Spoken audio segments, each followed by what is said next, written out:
So, back here just to show the differences in the quotes here on Erica's route, also just showing that Leon looks evil on this route.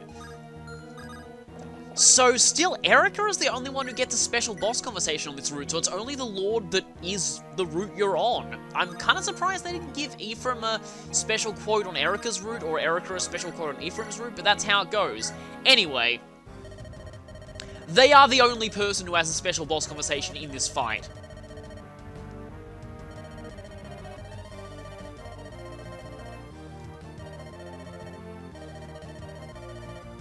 You do notice that 100% hit rate, right? And she goes ahead and crits.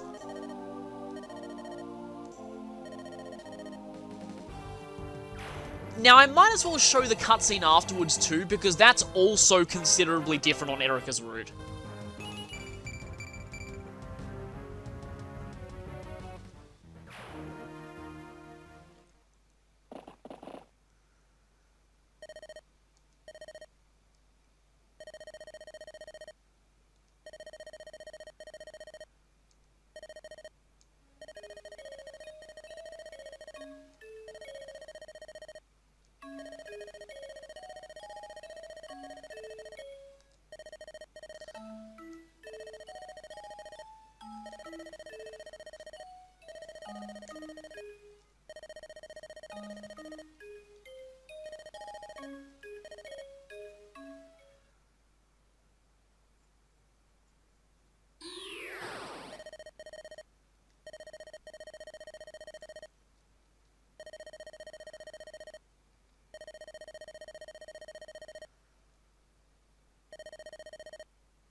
Yeah, of course we'd have to fight the demon himself in the end.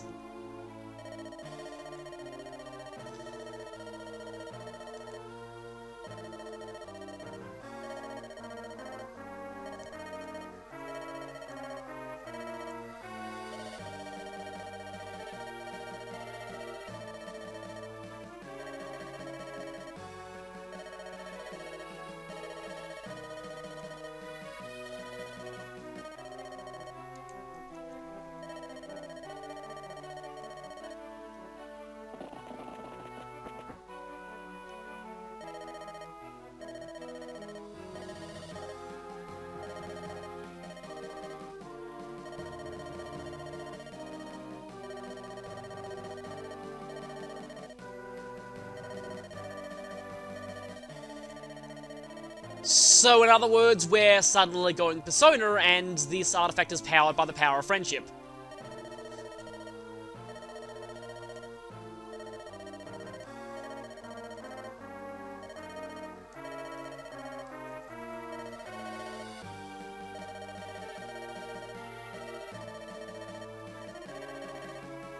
And awesome music incoming right now. Wait for it.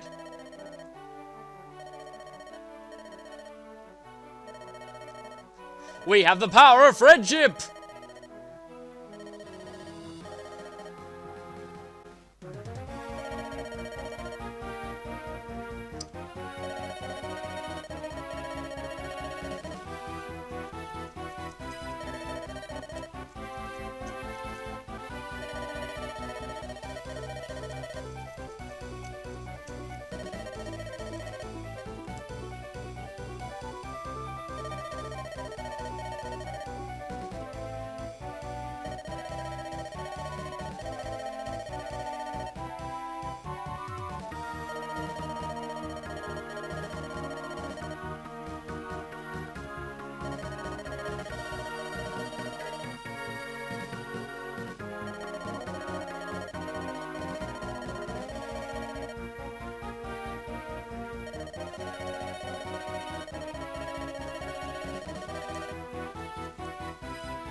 And yes, we still have this song playing all throughout the final battle. And this song is indeed simply called The Final Battle. And it's one of my favorite final chapter themes in the series. It's simple, but it's just so awesome. I just love how you get the epic music here right at the end. So anyway, we have a totally new map here. Apparently in the beta version, the final chapter was all just one map, but anyway.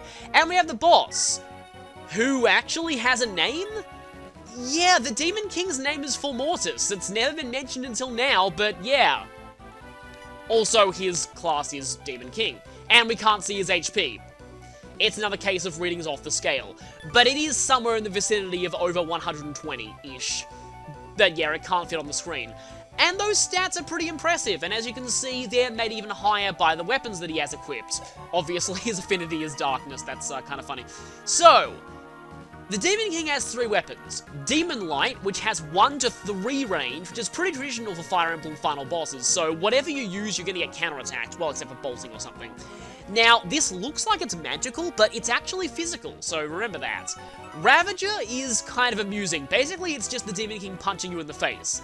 This is only 1 range, but it's a lot stronger and it has a pretty decent crit rate. Then there's Nightmare. Nightmare is counted as a staff for some reason, and it only has 1 to 3 range, but it puts everyone in range to sleep. Many players thought the Demon King never uses this due to an AI bug because they've never seen him do it, but he does use it sometimes. He has to be surrounded by at least 5 characters in order for him to do it.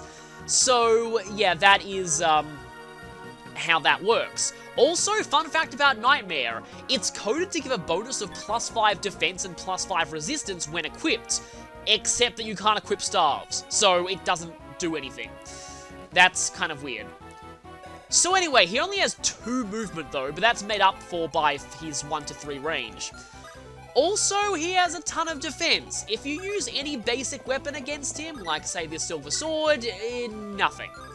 Nothing. Now a more powerful character like Ephraim, 1 damage.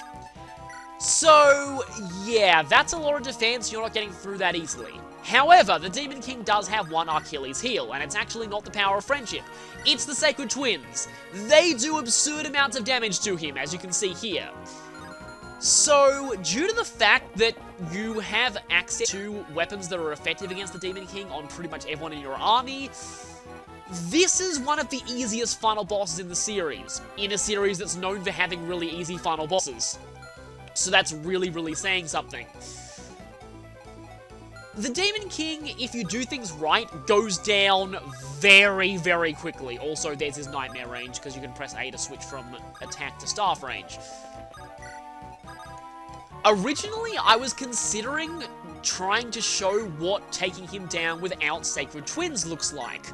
The problem is, I forgot just how insane his defense was. Doing this is virtually impossible without a really good bishop, and I mean a bishop with all the stat boosters in the game stuffed onto them. You pretty much need a maxed out bishop in order to beat the Demon King without Sacred Twins. It's doable, but it requires a lot of time, a lot of slowly grinding him down with a bishop, and yeah, it's not exactly the most interesting thing to watch in the world, so I might end up keeping this save file and showing that as bonus footage. But yeah, one of the Demon King's attacks is summoning a bunch of monsters in 1 turn, which is against the rules, isn't it? I had to reference that at least once. But yeah, I'm lucky there because he didn't summon well, he did summon a Shadow Shot, so that's pretty unfortunate. But he can summon a Draco Zombie, which is possibly more dangerous than Formortus himself.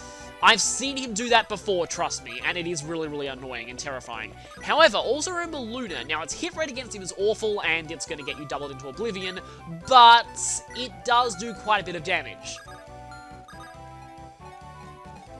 If I took out that Gwilgi, I guess since Ewan's not going to be effective against monsters, he can Ewan's not even going to do it, is he? Alright, who wants to finish off that Gwilgi? Who wants to get the dubious honor of not fighting the Demon King? And who wants to get the dubious honor of not actually killing?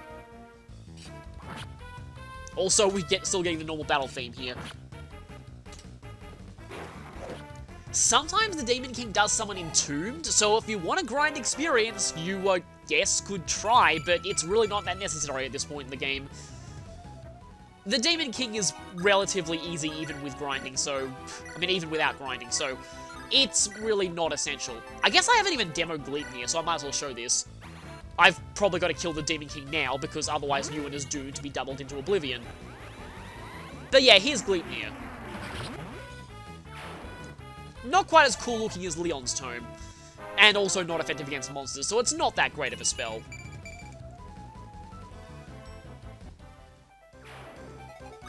Okay, now it's time for the Demon King gets destroyed, although let me just see...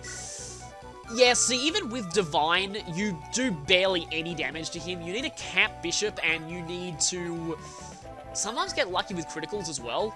But anyway, doubling the Demon King is an awesome thing, so let's go ahead and do this.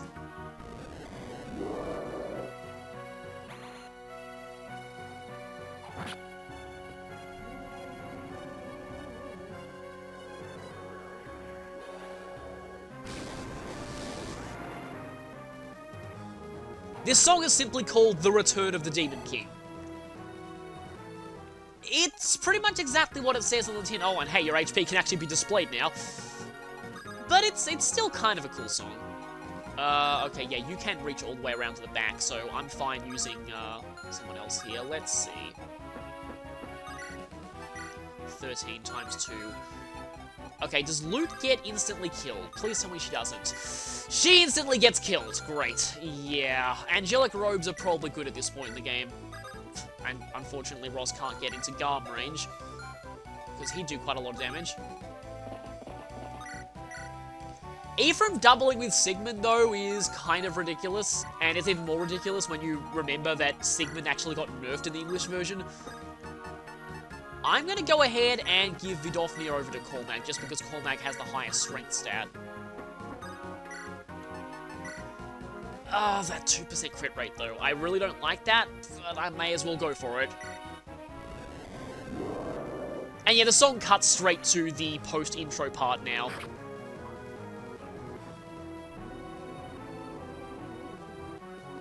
The scariest part is I've actually forgotten what the Demon King's crit animation looks like, so I'm not going to know if he does crit until it's too late. I also suspect that the Demon King's head is the only part of his sprite that's actually a moving sprite, and the rest is just background. Okay, Ephraim can finish the job here, which I might as well go for, but I may as well get everyone else to contribute to this fight at least some way. Oh, no Garm criticals. That's fine.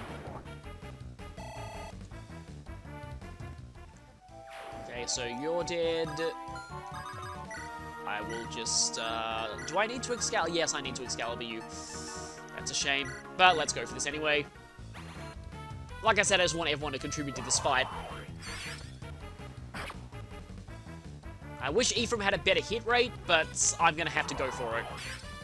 Like I said, though, this boss is not that hard, and as I alluded to very, very early in the series, it really says something that I consider the Demon King only the third most pathetic final boss in all of Fire Emblem. Because, yes, there are final bosses that are even weaker. Oh, you know what? I suppose I can have Erica fight too. Firstly, though, let's get rid of the Shadow Shot Mogul. But yeah, the two bosses that I consider even weaker than the Demon King are FE6's final boss, just for the fact that I've seen an untrained Roy beat the final boss of FE6, just due to how good the Sword of Seals is. Or Binding Blade, whatever you want to call it. And the other one is Veld from Thrakia 776, who is essentially just a normal enemy. He can turn you to stone, but really there's not that much else he can do. He's basically just a normal Dark Bishop. So Erica doesn't have a special boss conversation with Formorsus on this route. On Erica's route she does, and I'll be showing that in bonus footage. Just like Leon, only the twin whose route you're on gets a boss conversation here. Oh, hey, nice dodge there. Oh! Ah, really? Erica's gonna end this on 99 experience. That's really, really annoying. You know, I guess I might as well have you just do...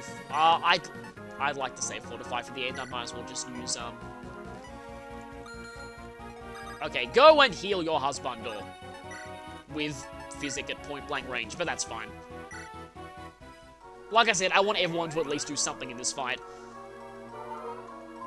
Because this is all about the power of friendship and all. I do at least like that everyone you have can contribute to this fight.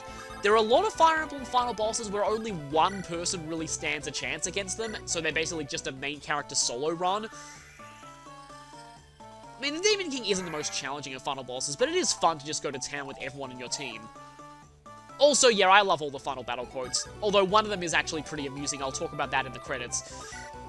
I guess Ross could go for an attack on the Demon King just because. I mean, he's not going to get criticals. Oh, I guess this is what happens when you attack him from range. And the Demon King, he just entirely just shunts backwards. His dodge animation is kind of awkward. Oh, hey, double dodge.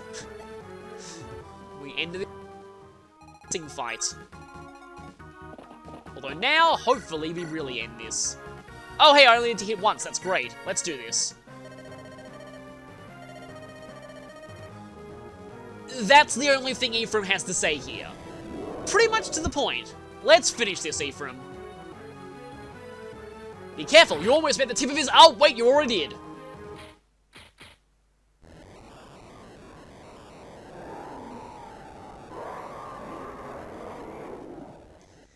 And with that, that's the end. No experience for the Demon King.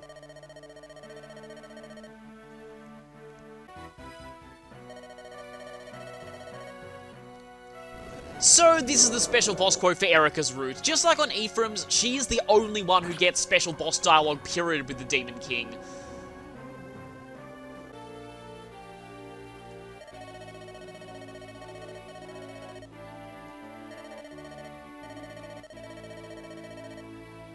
As they are in pretty much every fantasy setting.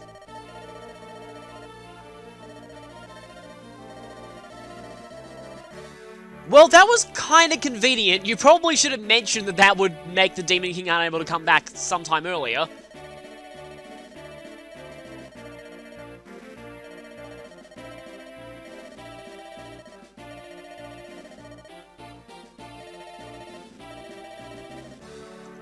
We kind of did. I mean, they would have only had, like, what, 5 legendary weapons? But, well, I mean, they had 2 each, but... I think we had a lot more power than they did, honestly. I mean, they were probably a lot less RNG screwed than we were, but still.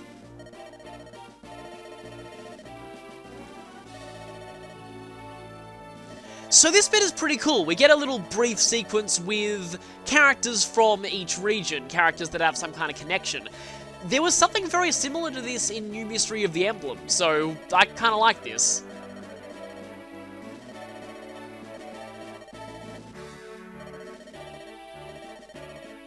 No, we should probably just send the generic Freilian messenger. I mean, we've used her for everything else.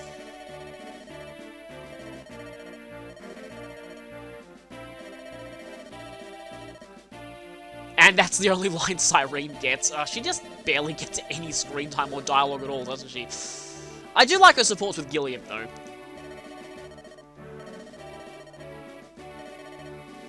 Well, Gilliam only got 1 line, so she was better off than him. And hey, it's the mercenaries. Yeah, they were probably paid very well for this.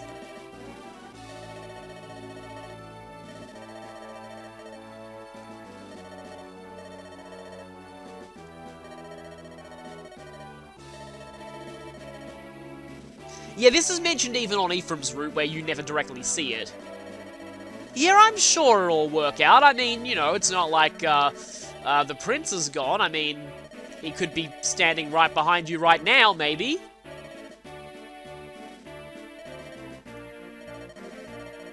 Yep, there he is, standing right behind them.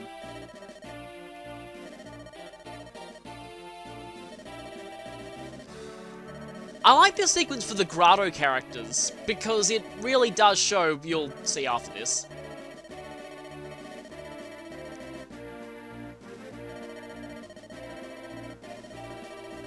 just how devastated they were by the war, and the fact that it doesn't gloss over that they were the country that lost. They've got a tough road ahead of them. there's also that incoming earthquake they're going to have to deal with.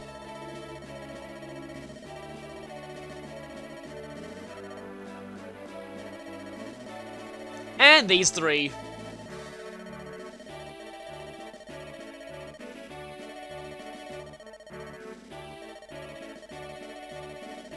Oh, nope, you're not getting away that easily.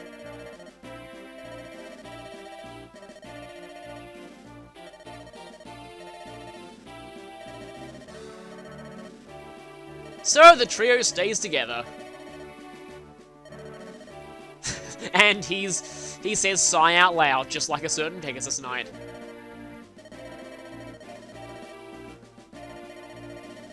Well, it's good that someone can sense that.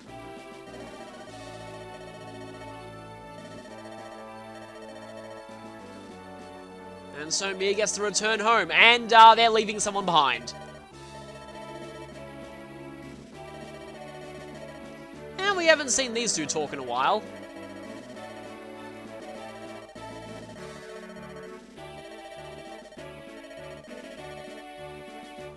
Even though I never used him in that playthrough, I still really like that line.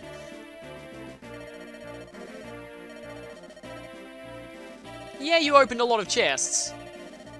As you'll see in the epilogue, Naomi got a lot more kills than I thought she did, so she actually did kind of help. Though, some of those might have been in support grinding. And these two! I love seeing these two interact.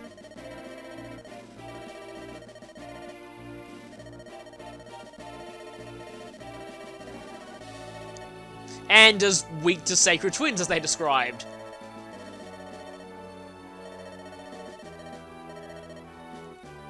That's a pretty good line to close things on with loot. And finally, the Knights of Renee's.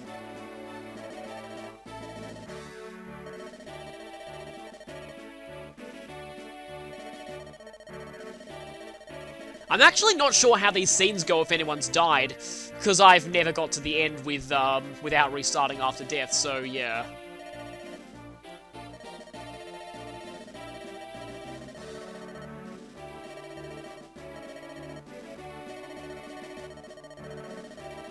I know Kyle will be, but Ford might be off somewhere painting.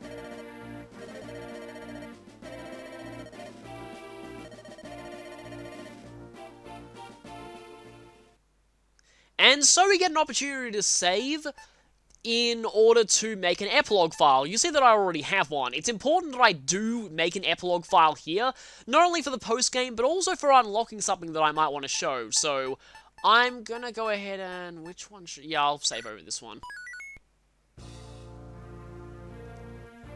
So we start the epilogue in Ralston Court, and we can see Dosler and Rennick in the rear there. Also, it is impossible to speed up this dialogue. Your only interaction is pressing A at the end of the lines. So, yeah, enjoy the slow-scrolling text. I'm pretty sure speedrunners hate this part, though I'm guessing they end the speedrun right as the Demon King dies, so it probably doesn't count. But if it does, I'm guessing they would hate this.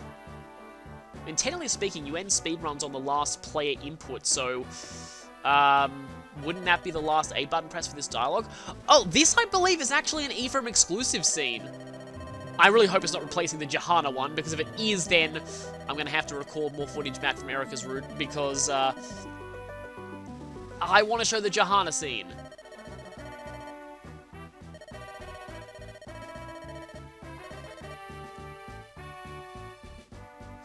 I think it did replace the Johanna scene. I forgot that Erica's route had exclusive epilogue scenes.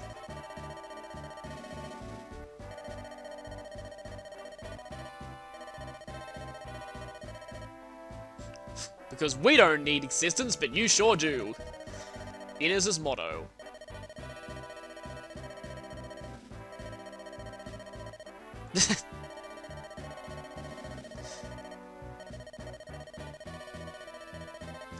Oh yeah, Inez's lines are different on Erica's route. Probably have to show that one from the other route as well.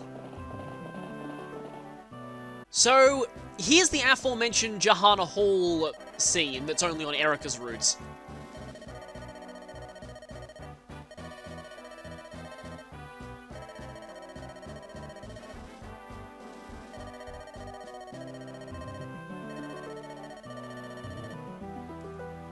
That's pretty nice. And I'll keep showing this because, like I said, this scene's a little bit different.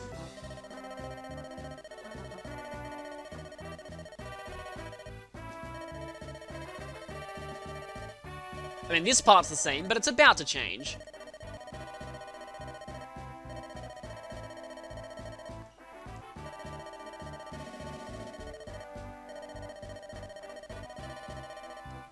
Friendship's not all that bad. I'm not a Cinderella, what are you talking about? And I'm going to show this scene too because it's different on Erica's route. Pretty considerably, actually.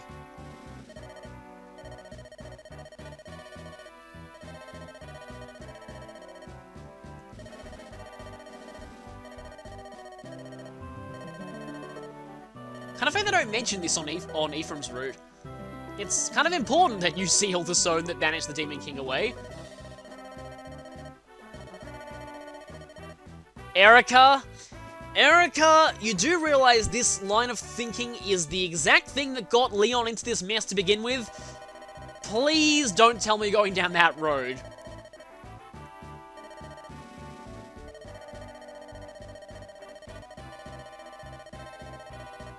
Yes, because it could potentially cause you to become the next villain to plague Magvel. I'm sure someone's probably written some kind of alternate universe fanfiction about something like that, but yeah. I can't quite imagine a Demon King possessed Erica, but,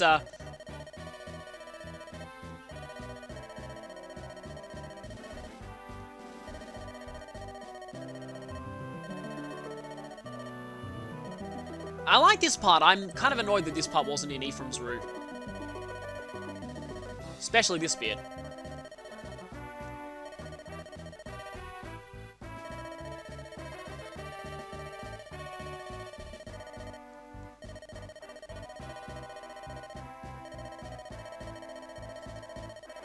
And here's the line that will make absolutely no sense if you haven't played Ephraim's route. When I first played this game, I was only playing Erica's route. I got to this line, I was like, what? Okay, so suddenly name-dropping the Fire Emblem at the very end of the game? I guess the last stone came to be known as the Fire Emblem, but actually no, that was the Sacred Stone of Grotto that was the Fire Emblem. And this is the only mention of the Fire Emblem on Erica's route.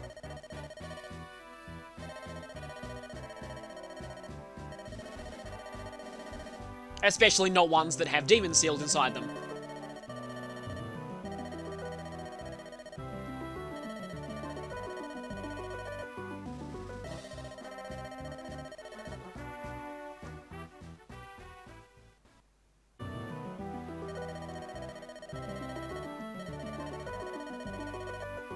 And those chests seem to be closed again. I wonder what items they have now. This scene is also different on Ephraim's route.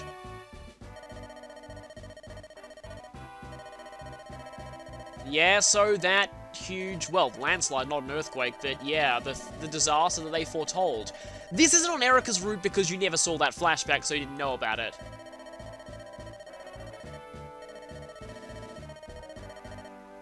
This is actually, it's kind of interesting. I find Sacred Stones to be one of the most bittersweet endings of any Fire Emblem game, because, yeah, we've defeated the Demon King and we've won the war, but 4 out of 5 Sacred Stones are gone, Grotto is devastated, and so many people died in this fight.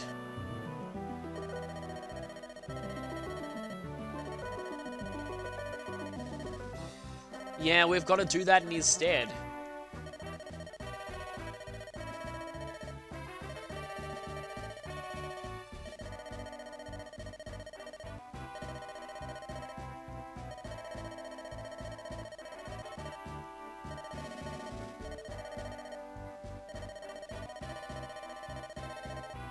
And exactly the same situation as the start of the game. Ephraim's going off his own quest, and Erica is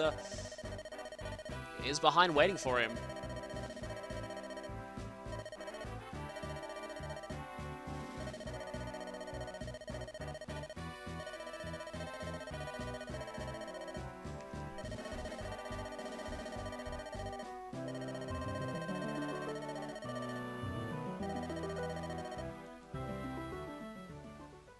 And with that, we cut to the credits. Now, the credits are... Oh, why do you have to show that name first? No, always gets me. But yeah, we get some scenes here. These screenshots are... Not screenshots, but artworks are different depending on the route you're on. But anyway, I like the fact the credits are separate from the character endings. I don't like that newer games have done this. But anyway, I guess I can talk about thoughts on the overall project. Sacred Stones is, again, it's a game that I feel is quite underrated. Even though its story is simple by Fire Emblem standards, it is very well written, and I really love its characters. I've said this before, but I feel the villains are a particular strong point of this game. Apart from Reeve and the Demon King, all of them are actually quite interesting, and I feel like they're some of the better written villains in the series. Other than that, it is a very short game and quite easy, but I feel like it's the perfect game to be put on the 3DS Ambassador system, which is kind of a shame that no one can really access that version anymore. It's the perfect portable Fire Emblem to me, perfect for playing in short bursts on the go, and its post-game content is good for that too. You can just go fight some monsters or do some Tower and Ruins exploration when you're on the go. The music too, I love the soundtrack of this game. It is one of my favorite soundtracks, not just in the series, but in any Game Boy Advance game. So yeah, actually playing through it, I'm glad that I got to show a lot of you who aren't so familiar with older Fire Emblem games what one of them is like. I know this one's actually very atypical for an older Fire Emblem game, but it does match up with the newer ones, I guess, more than some of them, so I guess it's a pretty good... If you are wanting to get into the older Fire Emblem games, also funny they list the European localization in this version's credits, but not the American one. But yeah, I feel like this is a good game to get into if you've played the newer ones and want to get into the older ones, because it does have a lot of the same features. Especially if you've played Echoes recently, because this game was very heavily inspired by Gaiden. And we're about to see, I believe, my turn count on... No, wait, first this scene.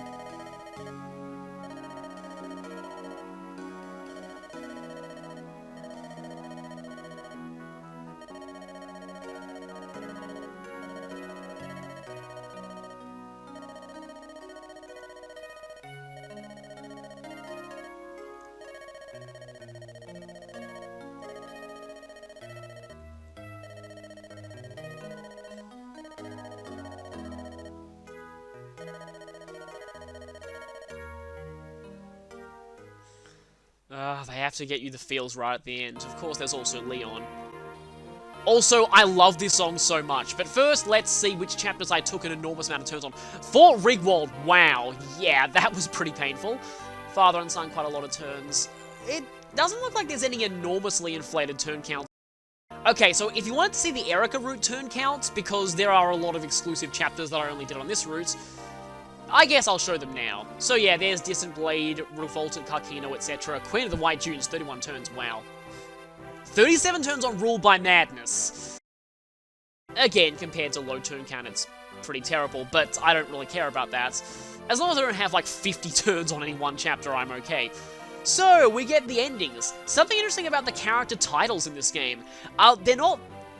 They're a bit different to a lot of the other games in that they often, like this, you've got things like Silent Gilliam. It's a bit hard to describe, but they're a bit more creative than just character name and then title. They can sometimes merge the titles with the name in a way, so you've got things like Silent Gilliam. But anyway, I don't like the new games merging the credits with the character endings. I kind of like them being separate. Because now you can pay full attention to the character endings here, and it's Mulder the Boulder, who got attacked 2 times but never really did anything. Also, I like the name War of the Stones. That's pretty cool. And yes, Innes is eventually king, obviously. Losses 2. So yeah, 2 deaths for Ross in this run. Oh yeah, I haven't explained this. So B is battles. That's the number of times the characters fought. W is wins. That's the number of kills they had. And L is the number of times they've died, which the game still keeps track of even if you reset. Anyway, Ross's ending is pretty standard.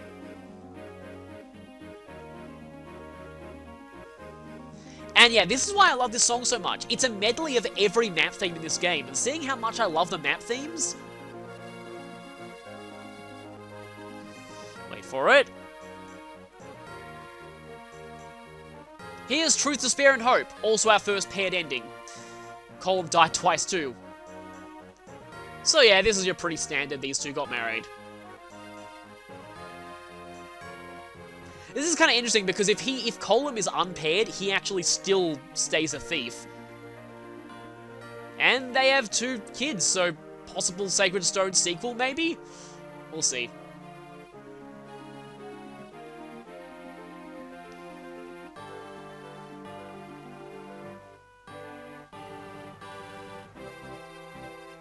And these two have a son.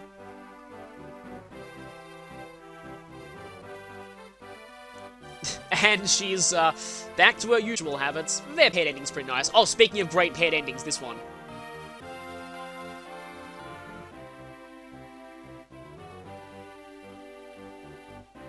Of course, if you're on Ephraim's route, you're probably like, what? He was royalty? Really? But yeah, I love their paired ending. And here's our first unpaired ending in a while. Ford has quite a few paired endings. He even has one with Kyle, which is platonic. This game is cool because it has a lot of platonic paired endings. You'll be seeing one of those a bit later, but it's something that I kind of like, and I wish they'd do more in the series. And yes, Ford, guess he was a painter by calling. Kyle actually did get a lot of action this playthrough. He fought quite a bit. He ended up a lot more RNG blessed than I thought, and I might like to use him a little bit in the post-game, just to actually show more of him, because he did pretty well early on. And yeah, Kyle still stayed a knight.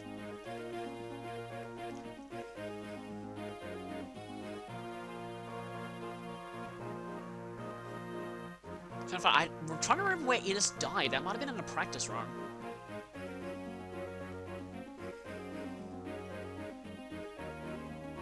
This is definitely my favourite of Innes'. He has one with Rachel that's downright hilarious, but yeah, I like the one with Vanessa more. Cyrene has a paired ending with Gilliam and also with Kyle, but I prefer Gilliam's. Her popularity soared, get it? Anyway, speaking of platonic paired endings, this one. Wow, Amelia died 5 times.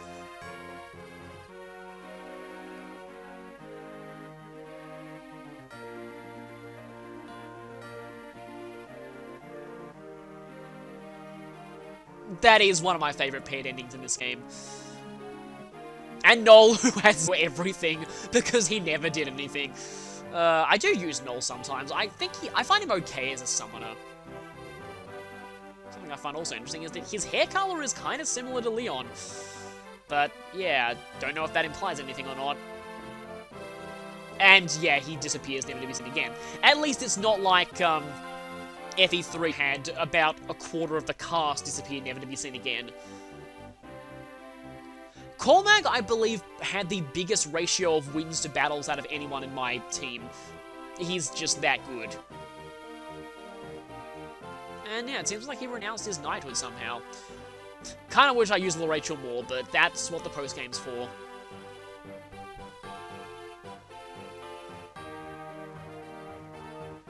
I love this. You never lost a unique perspective on life. And she still visited her friends. That's nice.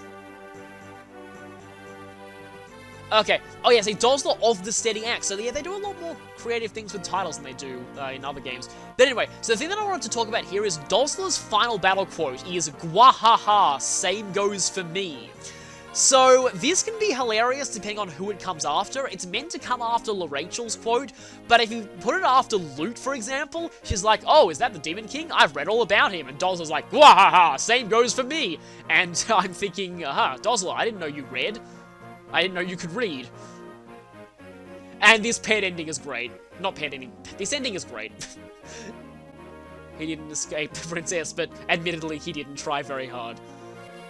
Garrick died a lot this playthrough for some reason, even though he's normally amazing.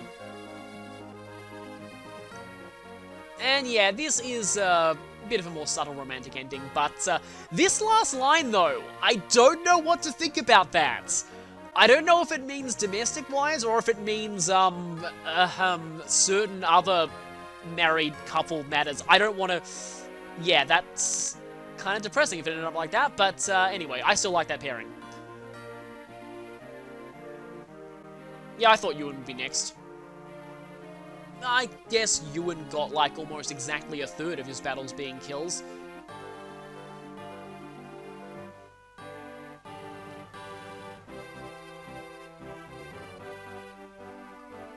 He goes on a trip even if he's in a paired ending, usually.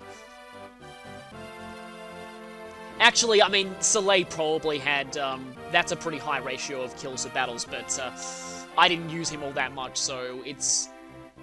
I'd probably give Cormac the honor more.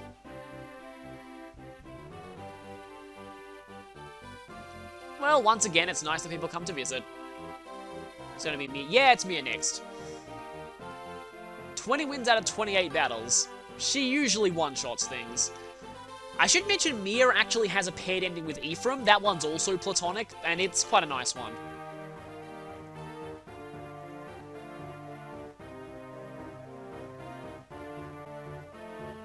And yeah, this paired ending. I still ship Erica with Leon, but since that's not possible, this is the next best thing to me. Erica had a pretty high ratio of wins to battles, which is kind of surprising considering she wasn't that good for most of this playthrough.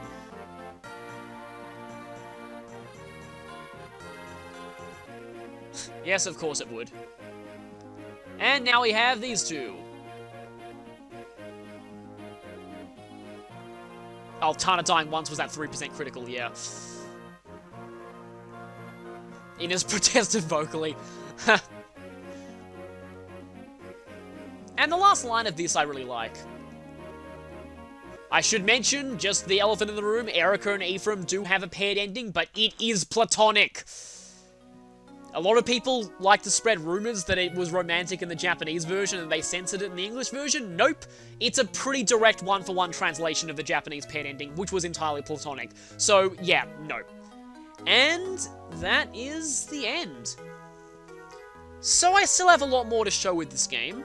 I've still got the Tower of Valni and the Lagdo Ruins, as well as a bit of post-game content to show. For now, though, I'll leave you on this screen. And what's next? Well, I'm going to have a video up soon explaining what'll be next for the channel. But in terms of the next Fire Emblem that I do, I'm planning for that to be Radiant Dawn, which is a lot longer than this game.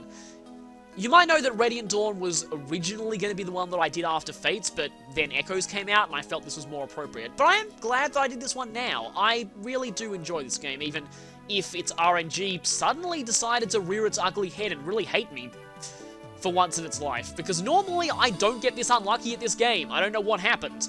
Must be some kind of recording curse. But anyway, I'll take a bit of a break from Fire Emblem, but the next one that I will be doing is Radiant Dawn, probably. And then after that, I'm thinking Tearing Saga. Now that it's got a better translation patch and the fact that I really, really like that game, I probably want to show that sometime. So, yeah, that'll be next to Fire Emblem, but next for the channel itself, I'm actually not entirely sure. I'll be, again, posting a video, but for now, I'll leave you with this, and I'll see you next time for post-game content of Sacred Stones.